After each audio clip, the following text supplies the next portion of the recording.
केवल पढ़ने के लिए उपकार। जीवन में हमें जिस व्यक्ति अथवा वस्तु से लाभ पहुंचता है, हम उनके प्रति अच्छे भाव रखते हैं।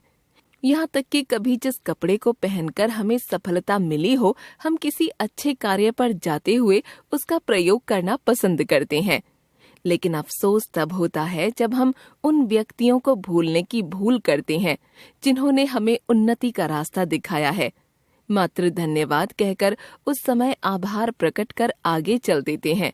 रात गई बात गई की तरह हम कृतज्ञता का भाव प्रकट कर आगे बढ़ते हैं। हमें उनके उपकार को कभी नहीं भूलना चाहिए जिनकी वजह से हमारा काम बना हो या हमारी सफलता में उनका योगदान हो। कभी बचपन में मेरी अध्यापिका ने एक कहानी सुनाई थी जो दिल पर असर कर गई थी। उसके बाद अपने स्कूल में छात्रों को यह कहानी इतनी बार सुनाई कि अब याद ही रहती है। एक बार की बात है, ईश्वर चंद्र विद्यासागर बाजार से घर लौट रहे थे। एक लड़के ने अचानक आकर उनके पैर पकड़ लिए और गिड़गिड़ाने लगा, मैं 2 दिन से भूखा हूँ, एक आना दे दीजिए। विद्यासागर जी को तरस आया और वे बोले, चलो आज मैं तुम्हें एक आना दे भी दूं, पर कल क्या करोगे? लड़के ने कहा, कल किसी अन्य से मांग लूंगा। वे बोले, अगर मैं 4 आने दे दूं तो? उसने आराम से कहा, मैं 1 आने का खाना खाऊंगा, 3 आने के संतरे लेकर बेचूंगा, काम शुरू करूंगा। ईश्वर चंद्र को उसकी आंखों में सच्चाई नजर आई।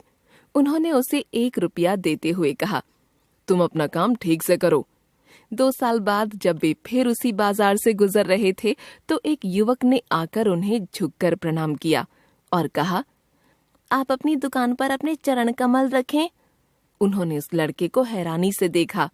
यह वही बालक था जो उनका रुपया लौटाते हुए आभार प्रकट कर रहा था। ईश्वर चंद्र ने उसे पहचानते हुए कहा, इस आभार की जरूरत नहीं, एक देशवासी होने के नाते मेरा कर्तव्य था कि एक नेक इरादे से मैं तुम्हारी सहायता करूं। मेरा 1 रुपया सार्थक हुआ। तुम भी इसी तरह यह रुपया किसी अन्य योग्य और जरूरतमंद को दे देना। संकलित।